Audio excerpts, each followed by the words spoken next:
My name is DJ Cash Money, aka The Green Man, aka I Got Something You Don't Have. Hip hop wasn't around when I got into music. My mom and dad introduced me to music. James Brown, Marvin Gaye, Jackson 5, groups of that nature. I wanted to spin their records at my mom and dad's parties they were having. So they allowed me to do that, which allowed me to stay up past my bedtime for that. When I was introduced to hip hop, to be honest with you, it honestly was Grandmaster Flash that I heard. My friends had these records called Live Convention. There was Live Convention 81, Live Convention 82. But 81 was the first time I ever heard someone really just scratching and, with the MC over the beat. Like, they totally took a record and remixed it, basically. It became a brand new record. I think he was cutting up Curtis Blow, Christmas rapping. And then he went into Vaughn Mason, Get Down. From that point on, that changed my life right there. We were trying to copy what New York was doing.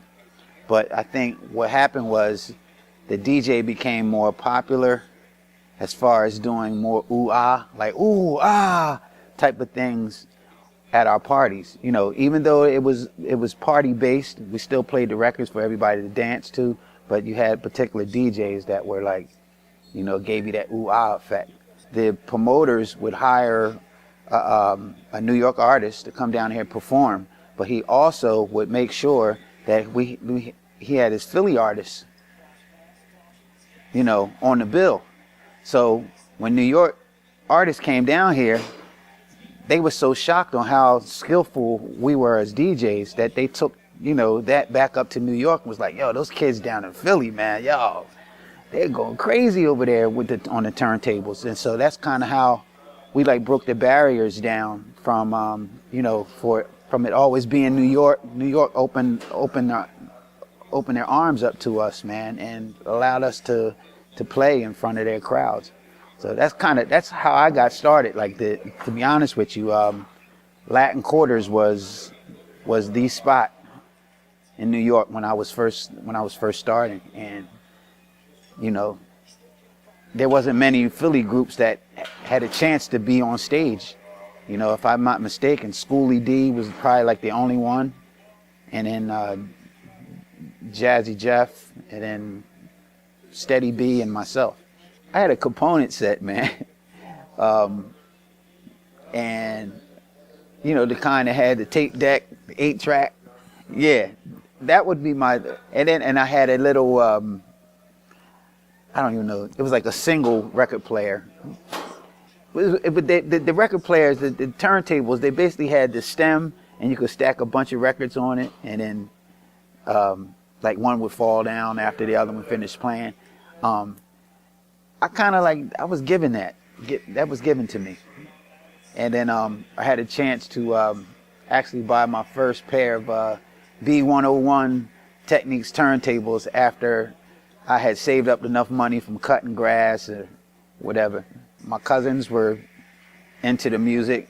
They knew I was into it, so I would give them tapes to take to school. You'd be surprised on how far and where a tape can go.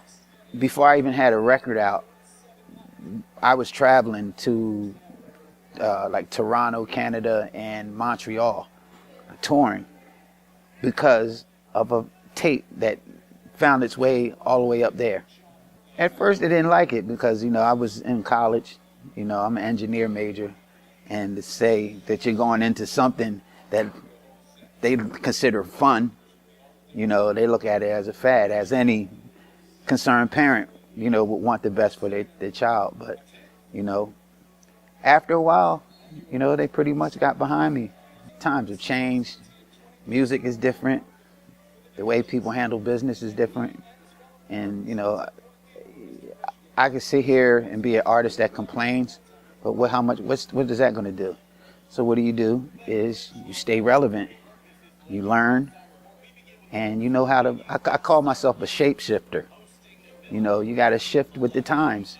You know, so I think that's what's kind of been my way of staying around for all these many years.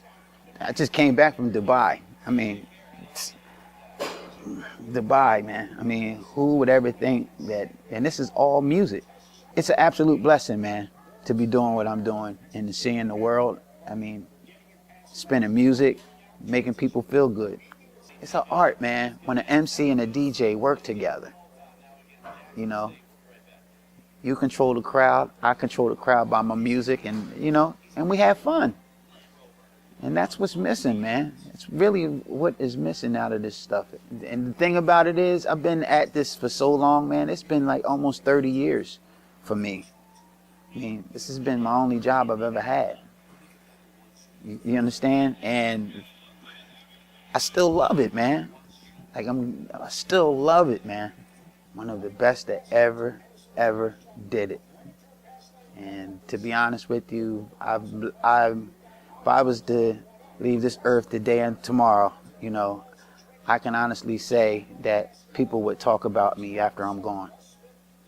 You know, so, and that's what I want to leave my family, besides money, you know, making sure they're all taken care of. But yeah, but I want them to feel proud of who, you know, of me.